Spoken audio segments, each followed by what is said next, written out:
morning from South Africa. I'm Vivian Casey. I am a Filipina and currently living here in South Africa. Today, I'm going to show you my daily routine as Filipina living here in South Africa. Alam nyo, maraming tao ang nag-iisip, wow, nakapag-abroad, nasa abroad ka. Puro travel, shopping, and enjoy na lang ang life. But honestly, that's not always the reality. So today, ipapakita ko sa inyo ang totoong buhay. Simple, quiet, and of course, meaningful. And I hope you will enjoy this glimpse of my life here Naririnig in niyo yun? South Africa. Yung tok, tok, tok. Yun ay electric fence. Dito, alam niyo dito sa South Africa, lahat halos ng bahay na nakita ko ay may mga electric fence. Matataas pa ang bakod. Kaya, hindi nakakapagtaka na hindi kilala yung kapitbahay. Yan. Halos 30 minutes na rin kami lalakad, pauwi na kami. At aming goal every morning ay 30 minutes lang ng 30 Fast minutes. forward, we are already here at home. I'm preparing my husband's breakfast. This is whole grain biscuit. Then I will just add banana, yogurt, and milk. While for me, I will have coffee. I don't usually eat breakfast kasi noon pa man hindi ako sanay na mag-breakfast. Sumasakit ang sigmura ko. So, coffee lang talaga. Alam nyo ba, nung dumating ako dito, naghahanap ako ng mga 3-in-1 coffee na katulad nung sa Pilipinas. Pero wala talaga ako makuha. Meron man, hindi ko gusto yung lasa. Naiba na ako. May nakuha akong Nescafe coffee. So, naghanap ako ng creamer. Yung creamer na nakuha ko, hindi ko nakursunadahan. So, nung naglagay ako ng milk, mas okay yung, Uminom kami ng yung lasa, mas light. especially ito, omega 3. And other vitamins pa.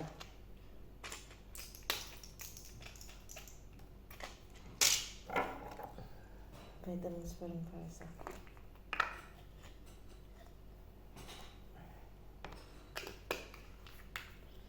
So, at the time, just having coffee. And my husband having his gomoko. What is it? Bokomo. Bokomo. Weet-Bix. Bokomo. He loves that every morning with milk. It's like cereal or oat. Fast forward, after breakfast, I started the laundry. Marami kaming labahin today, so uunahin ko ang mga bedsheets and blankets. Mabuti na lang ang washing machine dito ng asawa ko paglabas, dry na. But isinasampay ko pa rin siya sa labas para matuyo ng araw. Kasi mas mabango pag ganun. Kasi yung washing machine namin sa probinsya, sa Pilipinas, yung bang pagka nasabon mo, babalnawan mo, iikot, tas ay pipigaan, saka isasampay. So, dito naman, kahit pa paano, napabilis at magaan na konti ang trabaho. So, kaya kahit pa paano, hindi ako nahihirapan. After 1 hour, saka ko babalikan na yung sinalang ko na labahin. For the meantime, ay magpapakain muna ako kay Sammy. And ito nga si Sammy, super happy. So, yung nakikita ninyong bahay-bahay sa gilid, yun yung bahay ni Sammy. Hi, Bobby. Hi, Bobby. How are you, Bobby?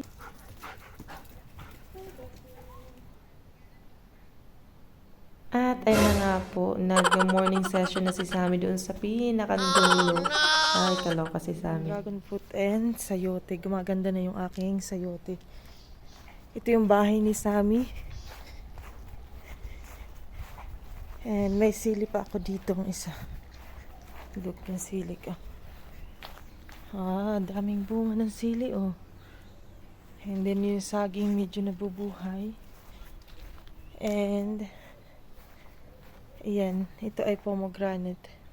Pero mukhang hindi gumaganda, hindi ko alam kung bakit. And then ito yung aking mga dragon fruit. Nakikita ninyo, kapitbahay namin iyan. Meron silang electric fence. Uso dito ang electric fence at matataas na bakod. Literal na hindi mo makikita ang kapitbahay. Doon sa isang yan, kapitbahay din namin. Hindi rin namin nakikita iyan madalas. Dahil nga sa sobrang taas ng bakod. Anyway, nagpakain lang ako kay Sammy at ngayon ay pabalik na ako sa loob. This is the reality of life abroad as a Filipina. Hindi araw-araw masaya, hindi rin araw-araw may ganap. Most days are quiet, paulit-ulit ang routine, trabaho, bahay, trabaho ulit. We wake up early, we do our responsibilities. There are moments na mimiss mo ang pamilya, yung pagkain sa bahay, yung simpleng tawan kasama ang pamilya. And sometimes, kahit okay ka naman, may lungkot pa rin na hindi mo ma-explain. Masaya ako at nakasama ko dito yung aking asawa. Pero of course, malungkot pa rin kasi yung pamilya ko nasa Pilipinas. But anyway, tapos na ako sa unang salang ng labahin. Ngayon ay pangalawa na. At ito naman yung mga puting bedsheets kasi nga lalagay ako ng konting bleach para kahit paano bumango and pumuti ng konti. So, ayan, isinalang ko na diyan kasama yung mga punda. Yung punda naman ay hindi yan mamumuti sa bleach dahil yun yung tela na hindi humahawa. Parang ganun. And then, ayan, tapos na ako magsalang. At ngayon naman ay pupunta tayo sa labas para magsampay. So, ito namang sampayan ko dito. May bubong pa rin naman. Pero, pagka ganitong oras, ay sumisikat ang araw kahit papaano naaarawan siya, and of course natutuyo ng hangin, so mas gusto ko yung ganun. Naririnig nyo ba yung ibon sa background? Ganyan katahimik dito. Madalas mo lang maririnig dito is huni ng ibon at paminsan-minsan batok ng aso. As in talaga yung mga kapitbahay ko dito hindi ko kakilala, parang twice ko palang nakikita, and one time nabigyan ko yung kapitbahay ko ng pansit at lumpia. So, dito talaga matataas ang bakod nila and may mga electric fence. So, wala ka talaga magiging katsismisan dito na kapitbahay. Kanya-kanya ang buhay nila dito. So, as Pilipina na nakatira dito, maiinip ka talaga pagka hindi ka sanay na nasa bahay lang. And also, talagang mamimiss mo yung kinasanayan na interaction sa kapitbahay, sa mga kakilala. Dito kasi, kapag gusto mong makipagkita, mag-i-schedule kayo. So, yun yung unang natutunan ko dito sa South Africa, na hindi basta-basta magda-drop off sa bahay ng kaibigan or kakilala. Kailangan may schedule o napag-usapan. Kasi mahihiya ka kasi busy lahat sila. Walang time na makipagchismisan. Kahit doon sa mga Pilipina friends ko dito. Ganun din, nag-i-schedule din kami pagka magkikita dahil mga busy din talaga sa kanya-kanyang buhay. Anyway, kanina nakita nyo, nagbabacuum yung aking asawa at ngayon naman ay naglilinis sa labas. Ipiplex ko talaga yan dahil napakasipag niya ng asawa ko. Hindi niyan pinasolo ang lahat ng gawain dito sa bahay. Nagluluto, nagliligpit, naglilinis, nagmamap, lahat yan. Nagpo-fold ng mga damit, nagagawa niyan. Kaya napakaswerte ko sa asawa ko pagdating sa mga gawain.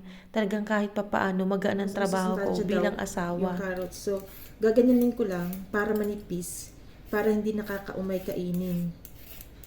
So, pag ginanito lang ninyo, ang sarap niyang isalad actually. So, dito ko lang ito natutunan, yung nagsasalad kasama ang carrots. Masarap siya. And good for the skin itong carrots, sabi nila. So, tuwing kakain kami dito, laging may salad, hindi nawawala ang salad. Kaya lagi kami nabili ng lettuce, cucumber, carrots, and then mga prutas kasi yun ang ginagawa namin na salad. Lalo ang asawa ko, makikarne siya. So, lagi may salad. Yung biyanan ko, lagi din siya nagsasalad. At vinaigrette base ang kanyang ginagawa. Sugar, salt, and then oil, vinegar. Instead of vinegar, ang ginagawa ko naman ay lemon. Dahil mas gusto ko yung lemon.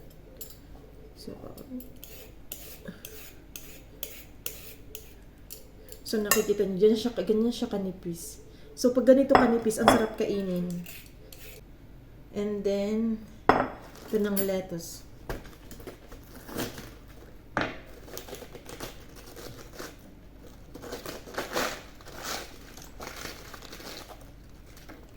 So, ito lang. Akin ang hihiwain at saka ko kahugasan.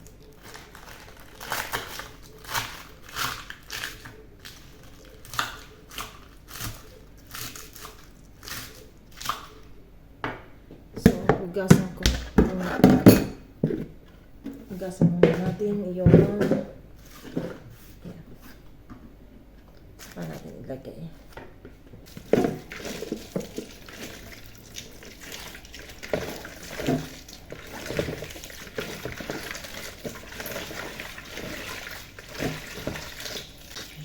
we're trying to eat healthy. Kasi nga, gusto namin magka-baby. So, we're trying na as much as possible healthy yung mga kinakain namin, fruits, vegetables. Kasi pag sabi nila healthy body, ay mas malaki ang chance. We've been married for at least 3 years and a half, if I'm not mistaken. So, medyo matagal-tagal na. So, we're praying for baby soon. So, hindi pa kami pinagkakalooban.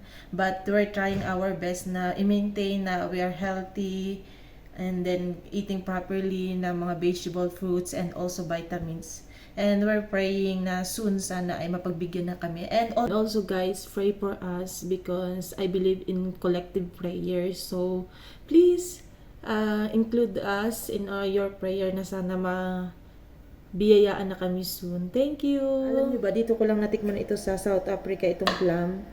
Dahil sa probinsya naman namin, wala namang ganitong mga fruits. Usually, siguro mabibili ito sa malalaking SM. So, nung una ko ito matikman, yan, aasiman ako. Pero, hanggang masanay na yung dila ko. Masarap pala. So, natutuwa ako dito sa mga prutas dito. Yung karamihan ng mga prutas na nakakain ko dito, mga first time ko matikman. But, di ko alam kung magkano ang presyo nito sa atin, kung mahal ba or what. Pero dito, mura lang tong ganitong plum. Pag minsan 30 pesos.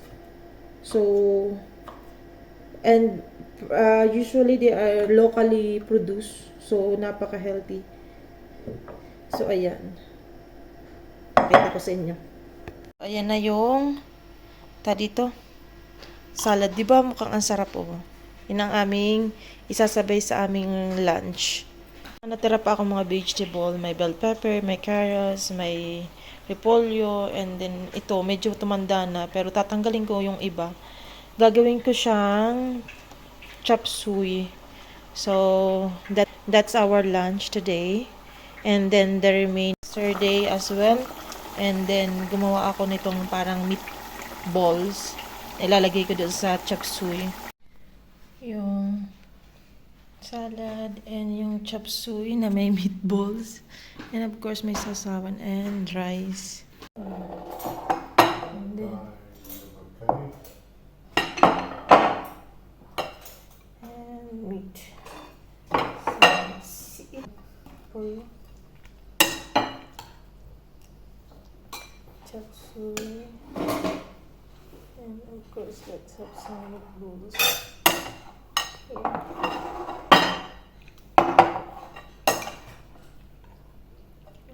Should I put it in? No. Put it in. Thank you. That's enough, thank you. More vegetable, please. Dear Lord Jesus, we thank you for this household. Bless the hands that prepare this. That's our simple life here in South Africa. Thank you for sharing a part of my life with me.